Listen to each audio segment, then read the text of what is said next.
یہاں پر میں 3 دلائل ذکر کر دوں، اسی لیے میری انشاءاللہ گفتگو اب کنکلوڈ ہونی ہے کہ اہل تشیع جو ماتم کے اوپر دلیل دیتے ہیں، اس کے بغیر تو یہ نامکمل ہے بات. وہ کہیں گے جی ہمارے دلائل تو ذکر ہی نہیں کیے. تو جب تک اس کا ذکر نہ کیا جائے، اور آپ حیران ہوں گے کہ کس طریقے سے دھوکہ بازی دی جاتی ہے علماء کی طرف سے، عوام بیچاری معصوم ہے اس معاملے میں. پہلی دلیل دیتے ہیں جناب قرآن پاک سے ماتم کی. آپ حیران ہوں گے قرآن میں ماتم کہاں سے آ گیا. یہ دیکھ سنیں آپ، سورہ الذاریات آیت نمبر 29 کہ سیدنا ابراہیم علیہ السلام کو فرشتوں نے بشارت دی سیدنا اسحاق کی کہ آپ کی یہ جو بوڑھی بانجھ بیوی ہے 80+ جس کی عمر ہو چکی ہے، حضرت سارہ، ان کے گھر اولاد ہوگی حضرت اسحاق علیہ السلام. اس کا ذکر آیا سورہ الذاریات میں آیت نمبر 29. تو جب انہوں نے یہ خوشخبری سنی تو اس میں الفاظ ہیں فسکت وجہہا، تو انہوں نے اپنا چہرہ پیٹا، اور ساتھ وہ ساری گفتگو کہ میں بانجھ ہوں اور وہ پریشان ہوگی، بانجھ ہوں میں تو کسی کو منہ دکھانے کے قابل نہیں رہوں گی. اس بوڑھی عورت میں، یہاں بھی ہمارے معاشرے میں 50+ کسی کے گھر بچہ پیدا ہو جائے لوگ اللہ دیتا کہنا شروع کر دیتے ہیں اس کو. تو 80 سال کی جو عورت ہے اس کے گھر، تو انہوں نے جو ہے نا، یہ بعض لوگ کہتے ہیں حیرانگی سے، حیرانگی نہیں ہے. عربی ڈکشنری میں الفاظ، بعض مولوی ہمارے اہل سنت کے اس کا ترجمہ بھی چینج کرنے کی کوشش کرتے ہیں، لیکن ترجمے سب نے صحیح کیے ہوئے ہیں. ترجمے میں وہ کہتے ہیں نہیں جی وہ ایسے ہاتھ رکھ لیا تھا. دیکھیں یہ فرقہ واریت کی لعنت ہے. حالانکہ فسکت آپ القاموس ڈکشنری اٹھائے اس میں ہوتا ہے پیٹنا، غم سے پیٹنا. تو انہوں نے چہرہ ایسے پیٹا، لیکن اس میں یہ نہیں کہ پیٹنا شروع کر دیا، بس ایک بار انہوں نے ایسے کیا. دیکھو شریعت کا حصہ بن گیا. یہ ان کا ذاتی عمل ہے، کسی پیغمبر کا بھی عمل نہیں، یہ پیغمبر کی بیوی کا عمل ہے. صحیح بھی ہو سکتا ہے، غلط بھی ہو سکتا ہے. اس کو دین کے طور پر اڈاپٹ کیا گیا. اس وقت ان کی حالت ہوئی، یہ بعض کا غم میں کسی بندے کے ساتھ ہو گیا. بعد میں کئی ایک معاملات صحابہ کے ساتھ بھی ہوئے وقتی طور پر، ان کی زبان سے کلمات نکل گئے. بعد میں جب توجہ دلائی گئی اور پھر توجہ یہاں بھی اگلی آیت نہیں پڑھتے، فرشتوں نے کہا کہ یہ آپ جو کچھ کر رہی ہیں اللہ تبارک و تعالیٰ کی طرف سے یہ بشارت ہے، ٹینشن لینے کی ضرورت نہیں ہے. بس یہ اتنا سارا واقعہ. وہ کہتے ہیں پیٹا، فسکت وجہہا، تو چہرہ پیٹا. یہ نہیں پیٹنا شروع کر دیا، بس ایک بار انہوں نے ایسے کیا. تو یہ کوئی شریعت کا حصہ نہیں بن جاتا. دوسری حدیث سیدنا اویس کرنی رحمت اللہ علیہ، جن کو صحیح مسلم میں نبی صلی اللہ علیہ وسلم کی حدیث ہے خیر التابعین من التابعین، تابعین میں سے سب سے بہترین شخص اویس نام کا ایک بندہ ہے. اگر تم اسے ملو تو اس سے دعا کروانا اپنے حق میں. یہ صحیح مسلم میں حدیث ہے. اویس کرنی تابعی تھے، اپنی والدہ کی خدمت کی وجہ سے حضور کی خدمت میں حاضر نہیں ہو سکے. اس وقت حالانکہ زندہ تھے لیکن آ نہیں سکے، اس لیے تابعی ہیں، صحابی نہیں ہیں. تو اویس کرنی کے بارے میں یہ بڑا مشہور کیا انہوں نے کہ جی جب ان کو خبر ملی کہ نبی صلی اللہ علیہ وسلم کے دانت مبارک غزوہ احد میں شہید ہوئے ہیں، تو انہوں نے اپنے ایک ایک کر کے دانت توڑ دیے. کا پتہ نہیں اے نکلے ایسی کہ پتہ نہیں اے، تو کر کے پوری بتیسی انہوں نے باہر نکال دی. یہ بھائیو یہ واقعہ کسی بھی اہل سنت یا اہل تشیع کے ہاں کتاب میں سند کے ساتھ تو پہلے دکھائیں. یہ بے سند چند صوفیوں نے یہ واقعہ لکھا ہے. اور صوفیوں میں جو اہل علم ہے جیسے علی بن عثمان اجویری ہیں، عالم تھے، کشف المحجوب میں ویسے کرنی پہ باب بند ہے. سب سے پہلے یہ واقعہ لانا چاہیے تھا. انہوں نے ذکر تک نہیں کیا اس واقعے کا. تو وہ پتا ان کو بھی تھا یہ سن سنا کے سننی والی بات ہے، نہیں کیا انہوں نے ذکر. اب ایسے کرنی میں یہ والا واقعہ یہ بالکل بے سند سن سنا کے سننی والا واقعہ ہے، پڑھ پڑھا کے نہیں. یہ سب جھوٹا واقعہ ہے. سیدنا ویسے کرنی رحمت اللہ علیہ تابعی ہیں، ہم مانتے ہیں، اور یہ وہی تابعی ہیں جو جنگ صفین میں مولا علی رضی اللہ تعالیٰ عنہ کی طرف سے حضرت معاویہ رضی اللہ تعالیٰ عنہ کے خلاف لڑتے ہوئے شہید ہوئے. حضرت علی کے پکے حامی تھے، حضرت علی کے ماننے والے تھے. جنگ صفین میں ان کی شہادت ہوئی. ہم مانتے ہیں ویسے کرنی کو، بولنے ایک آدمی تھے، لیکن یہ واقعہ ان سے ثابت نہیں. لیکن پھر بھی اگر کسی کی تسلی نہ ہو تو آخری تسلی کس سے ہوتی ہے؟ پکی سے. منطق والا جواب، علم الکلام کا، اس کے بغیر تسلی نہیں ہوتی. اور وہ پھکی یہ ہے کہ بخاری اور مسلم کی متفق علیہ حدیث ہے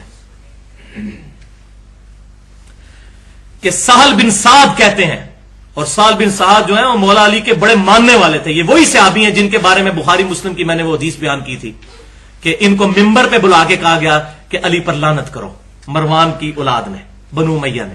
بخاری مسلم فضائل علی کا چیپٹر کھول لیں. تو انہوں نے کہہ مارا، انہوں نے کہا کہ آپ کہہ دو ابو تراب پہ لعنت. انہوں نے کہا ابو تراب نام پتہ ہی نہیں تمہیں کس نے رکھا ہوا ہے. اے مولا علی تو بڑا خوش ہوتے تھے اس نام سے. پھر انہوں نے پورا واقعہ سنایا. ابو طلحہ یہ وہ ہیں بڑا محب, اور یہ شروع کے مسلمانوں میں سے ہیں, بدری سے صحابی ہیں, اس سے پہلے کے یعنی کہ شروع کے جو مسلمان ہیں مکی دور میں, ان میں سے سہل بن سعد. اور یہ الحمدللہ یہ وہی صحابی ہیں جن سے بخاری میں حدیث ہے کہ حضور ہمیں حکم دیتے تھے ہم نماز میں دائیں ہاتھ بائیں زرہ پہ رکھیں ایسے. یہ سہل بن سعد وہ صحابی ہیں پکے محب اہل بیت. تو بنو امیہ ہی کے دور میں انہوں نے حدیث بیان کی. وہ مجھے سمجھ نہیں آتی تھی کہ یہ 7 قسمیں کیوں اٹھاتے ہیں. وہ تو بعد میں پتا چلا نا کہ علی کے فضائل بیان کرنا جو ہے جرم سمجھا جاتا تھا. سہل بن سعد بخاری اور مسلم دونوں میں موجود ہے. غزوہ احد کا چیپٹر نکالیں. سہل بن سعد کہتے ہیں اللہ کی قسم میں جانتا ہوں کہ رسول اللہ کو جب زخم لگا اور آپ کے دانت شہید ہوئے تو کون تھا جو رسول اللہ کے زخم پر پانی ڈال رہا تھا اور کون تھا جو حضور کا زخم دھو رہا تھا. اللہ کی قسم علی مولا علی جو تھے وہ نبی صلی اللہ علیہ وسلم کا زخم مبارک دھو رہے تھے اور حضرت فاطمہ اس کو صاف کر رہی تھی اور خون رکتا نہیں تھا. تو حضرت فاطمہ نے ایک چٹائی جلا کر اس کی راکھ اس پہ رکھی تو خون رک گیا. مولا علی اور سیدہ فاطمہ, کیونکہ کئی صحابہ اس جنگ میں بھاگ گئے تھے. وہ تو بالکل واضح ہے, صحیح بخاری میں موجود ہے. 12 بندے حضور کے ساتھ رہ گئے تھے. حضرت ابوبکر عمر ساتھ ہی تھے. یہ بھی جھوٹ شیعہ بولتے ہیں کہ وہ بھاگ گئے تھے, نہیں. حضرت عثمان بھاگے تھے, وہ بخاری میں موجود ہے. وہ قرآن پاک میں آ گیا ہم نے ان کو معاف کر دیا. وَلَقَدْ عَفَا عَنْكُمْ اللہ تمہیں بے شک معاف کر چکا. سورہ آل عمران. اب یہ 1400 سال بعد کسی کو حضرت عثمان غنی پر لان تان کر کے اپنی آخرت برباد نہیں کرنی چاہیے. وہ لاتی ایسے بن گئے تھے اس وقت. لیکن مولا علی نبی صلی اللہ علیہ وسلم کے ساتھ زخم دھورے, بخاری اور مسلم کے الفاظ ہیں. تو آپ مجھے بتائیں جس نے وہ دانت ٹوٹتے ہوئے دیکھے ہیں اور سیدہ فاطمہ جو مرم لگا رہی ہیں انہوں نے اپنے دانت کیوں نہیں توڑے؟ یہ ہے پھکی. کیا مولا علی سے بڑھ کر ویسے کرنی کو رسول اللہ سے محبت تھی؟ مولا علی کے غلاموں کے غلام ہیں حضرت ویسے کرنی, اور مرتبے میں تو آپ بات ہی نہ کریں, کوئی جوڑ ہی نہیں ہے. تو سیدنا علی جنہوں نے لائیو منظر دیکھا تھا حضور کے دانت ٹوٹنے کا, ان کو تو اسی ٹائم ایک پتھر لے کے اپنے دانت توڑ دے. تو کسی ضعیف سند سے بھی دکھا دیں, چلیں اس میں تو ہم صحیح سند مانتے ہی نہیں. ضعیف سند کیا کو واقعی جھوٹا ہی واقعہ دکھا دیں کسی کتاب میں کہ سیدنا علی نے یا سیدہ فاطمہ نے اپنے دانت توڑے ہوں کہ ہاں حضور کے دانت ٹوٹے تھے تو ہم بھی اپنے دانت توڑ دیں, نکالیں. یہ ہے علمی جواب. تو ہم مولا علی کے ماننے والے حضرت ویسے کرنی سے کوئی ایسی بات ثابت نہیں, اور بالفرض اگر ثابت بھی ہوتی ہمارے لیے کوئی حجت نہیں ہے. ویسے تو ہے ہی جھوٹ ہے, کیونکہ سیدنا علی جنہوں نے وہ لائیو منظر دیکھا ہے معاذ اللہ, ان سے بڑھ کر محبت تھی کسی کو؟ جہاں اتنے بڑے بڑے صحابہ بھی جو ہے غزوہ احد میں دہشت کی وجہ سے بھاگ گئے اور سیدنا علی حضور کے ساتھ رہے. یہ بخاری مسلم کے الفاظ ہیں. اور حضور کے زخموں میں ظاہر ہے. اور اس میں ایک تلخ جملہ بولوں گا بھائیو, اولاد اولاد ہی ہوتی ہے. حضرت علی کو حضور نے بچوں کی طرح بچپن سے پالا. جو حضرت علی کی ایفیلیشن تھی نا حضور کے ساتھ, وہ کسی اور کی ہو بھی نہیں سکتی تھی. یہ نیچرل بات ہے. مجھے اپنے باپ کا جتنا درد ہو سکتا ہے نا, وہ خونی رشتے کے اعتبار سے بھی وہ ایک قریب. صحیح بخاری اٹھا کے دیکھ لیں, حضور صلی اللہ علیہ وسلم کے جسم مبارک پہ اوجڑی رکھ دی گئی ہے. ابن مسعود کہہ رہے ہیں ہم دیکھ رہے ہیں, لیکن کسی کی ہمت نہیں جا کے اوجڑی وہ اٹھائے. لوگوں نے جا کے حضرت فاطمہ کو بتایا, حضرت فاطمہ گھر سے آئی اور انہوں نے نبی صلی اللہ علیہ وسلم کی گردن مبارک سے اوجڑی اتاری. اولاد اولاد ہی ہوتی ہے. حضرت علی اور حضرت فاطمہ والا سٹیٹس کسی کا بھی نہیں ہو سکتا. اسی لیے تو حضور کہتے تھے میں اہل بیت کے معاملے میں تمہیں اللہ سے ڈراتا ہوں. صحیح مسلم انٹرنیشنل نمبرنگ کے مطابق ایمان والے چیپٹر میں 240 نمبر حدیث ہے کہ علی سے محبت نہیں رکھے گا مگر مومن, علی سے بغض نہیں رکھے گا مگر منافق. محبت علی از دا لٹمس ٹیسٹ آف ایمان. علی کا نام سن کے کسی کا چہرہ بگڑ جائے پکا منافق ہے, چاہے دیوبندی ہو, بریلوی ہو, اہل حدیث ہو. کر لے رفع دین جتنے کرنے ہیں, پگڑیاں جتنی لمبی مرضی باندھ لے, اور آمین جتنی اونچی مرضی کہہ لے, اور نعرے ربیع الاول کے موقع پہ جتنے مرضی لگا لے, پکا منافق ہے اگر علی کا نام سن کے اس کے منہ کے اوپر چہرے کے اوپر جو ہے وہ غصے کے آثار آ جاتے ہیں. ہم اہمی رونا رو رہے ہیں. حضور صلی اللہ علیہ وسلم خود بتا گئے ہیں کہ علی سے محبت نہیں رکھے گا مگر مومن, علی سے بغض نہیں رکھے گا مگر منافق. صحیح مسلم کتاب الایمان 240 نمبر حدیث. الحمدللہ. اور تیسری دلیل ان کی ہے مسند امام احمد میں سے. یہ بھائیو یہ ہمارے گلے میں پھنسی ہوئی روایت, اور یہ بھی غلام مصطفیٰ ظہیر صاحب اللہ تعالیٰ ان کو جزائے خیر دے, انہوں نے ایک ٹاپک لکھا تھا غم حسین کے نام سے السنہ رسالے میں.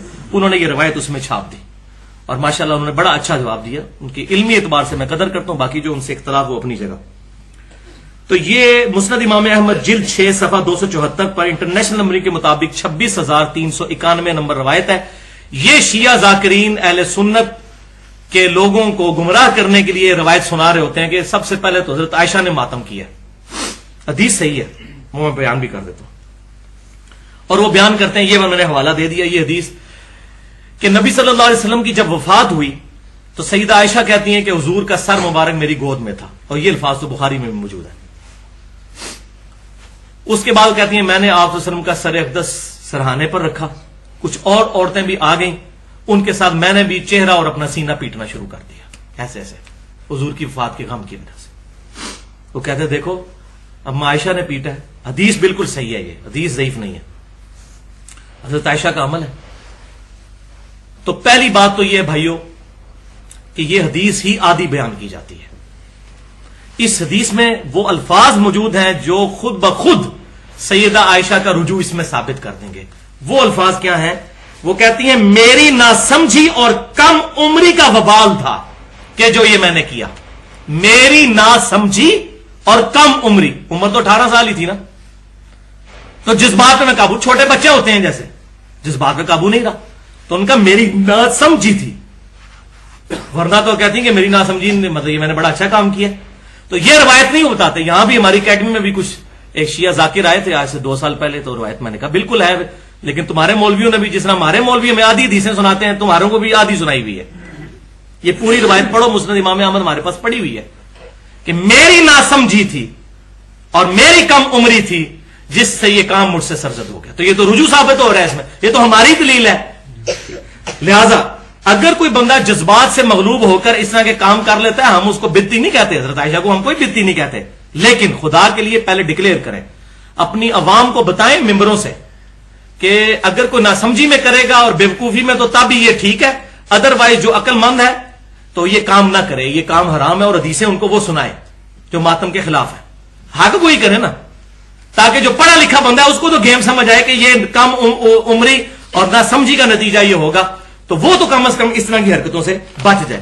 اور دوسرا جو ہے وہ جواب یہ ہے کہ سیدہ عائشہ رضی اللہ تعالی عنہا کا یہ جو عمل ہے، اس رجوع کے بعد میں نہیں سمجھتا کہ اس کو ایز اے حجت پیش کرنا چاہیے.